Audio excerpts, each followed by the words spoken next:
Hola a todos, y bienvenidos al 10º episodio de La Luna Despertó, creación de Mr. Friend. En esta ocasión, el capítulo no continúa justo después del despertar de Marte, lo último que vimos, sino que retoma la historia de la nave que seguía a Patricia.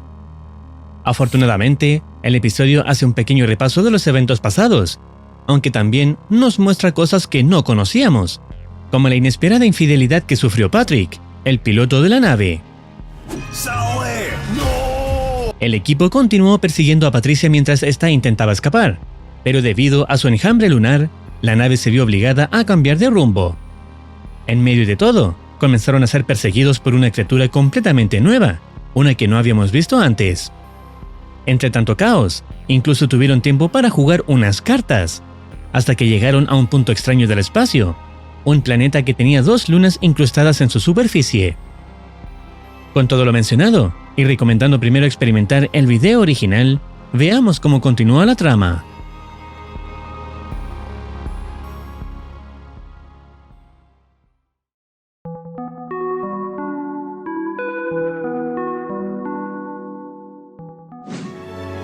Pressure's at critical levels.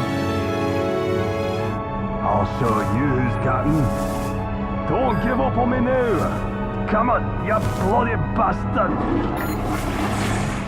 Sorry about that. Where were we?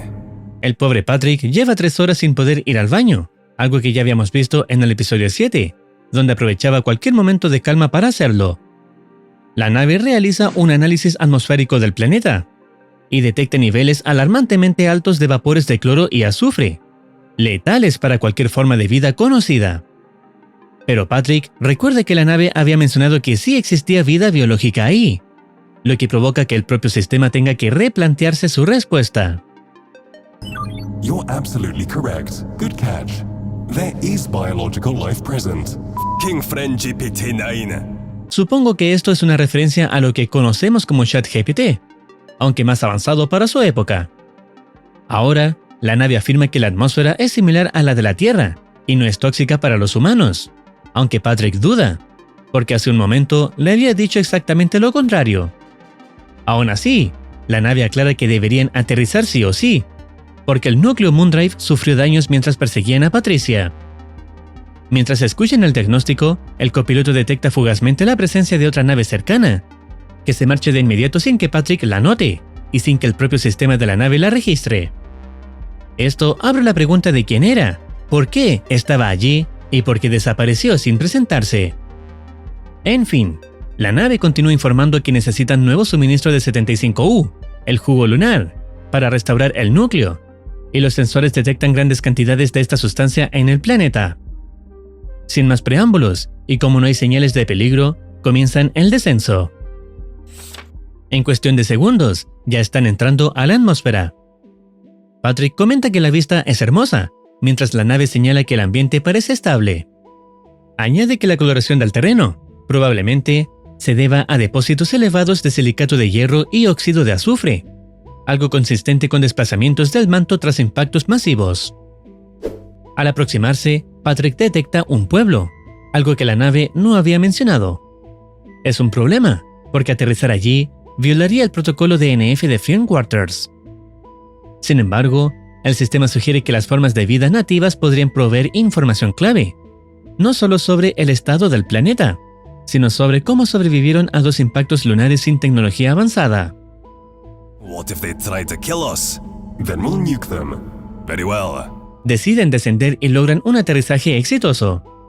Ambos bajan armados por si algo los amenaza, aunque intentan planificar una buena primera impresión. Are you ready? Try to smile, okay? La nave les recuerda no permanecer demasiado tiempo, ya que solo necesitan investigar y reponer el jugo lunar. Para Patrick, no hay de qué preocuparse porque dicen ser profesionales. Finalmente, descienden de la nave, donde los habitantes del lugar, que sorprendentemente se asemejan a los humanos, ya los están esperando. Se acerca el jefe del pueblo junto a su hija para recibirlos.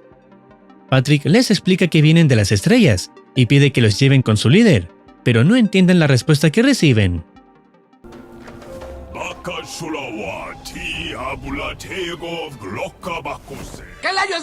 El sistema tarda un poco en traducir en tiempo real, pero finalmente lo consigue, justo cuando el jefe está terminando su discurso. Starward, we welcome you to our home, O mighty beings from beyond the stars. For what reason have you graced us with your purple cheese watermelon? Cuando Patrick menciona que necesitan ayuda, una flecha pasa rozando su cabeza, disparada por uno de los habitantes. Patrick se altera de inmediato, cree que son hostiles y dispara con su arma al responsable. Sin embargo, el jefe aclara que no era un ataque. Le dispararon al presidente del comité de bienvenida, y que la flecha de la hospitalidad debe pasar más allá de la oreja izquierda del invitado, según su tradición. El pobre hombre tenía 12 hijos y se jubilaba mañana. Oh, no, you see, I didn't actually kill him. This thing, transports people to a realm of mighty space gods, to, live in luxury forever. He's fine. That was a close one. Then please, send us all. We want to be with the space gods. Sorry, it's, our battery now. Patrick, confundido pero cooperativo, pregunta por qué la gente quiere marcharse del lugar. El jefe promete explicarlo mientras lo transportan. Durante el trayecto, el líder se presenta como Chairán, jefe de lo que queda del pueblo Velari. Explica que los Velari fueron, en su tiempo, la especie que gobernaba el planeta Ceylan, hasta que sus dos lunas, Bilious y Tedulous, cayeron sobre ellos hace 1000 generaciones. Provocó la muerte de muchos habitantes, además de aparecer criaturas horribles. Patrick comenta que en la Tierra ocurrió algo parecido, solo que hace 165 años, y no hace 1000 generaciones. Luego solicita jugo lunar para la nave, a lo que Shairan responde que allí lo conocen como leche de la luna, y que podrán obtener todo lo necesario del altar sagrado. Pero antes los invita a descansar. Se hace de noche, y salir es demasiado peligroso. Los llevan a una pequeña casa sin habitaciones donde podrán dormir. No pasa mucho antes de que golpeen la puerta, siendo la hija del jefe, quien entra y se sincera. Siente fascinación por el copiloto, porque ha visto las estrellas y cosas que su pueblo no puede imaginar.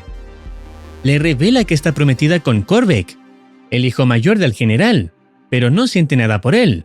En cambio, afirma sentir un fuerte vínculo con el copiloto.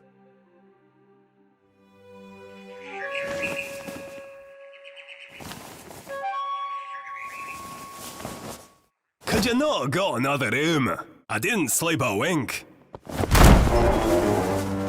Seize him! Ambos hombres son capturados y amarrados en el exterior, como si estuvieran a punto de ser ofrecidos como sacrificio. Well done. El jefe acusa al copiloto de haber tomado la pureza de su hija y de haber violado el sagrado código del vínculo Velari. Pero revela algo más inquietante. Ceylan no tiene solo 2 lunas, sino 3. Y si se preguntan dónde está la tercera, están a punto de descubrirlo.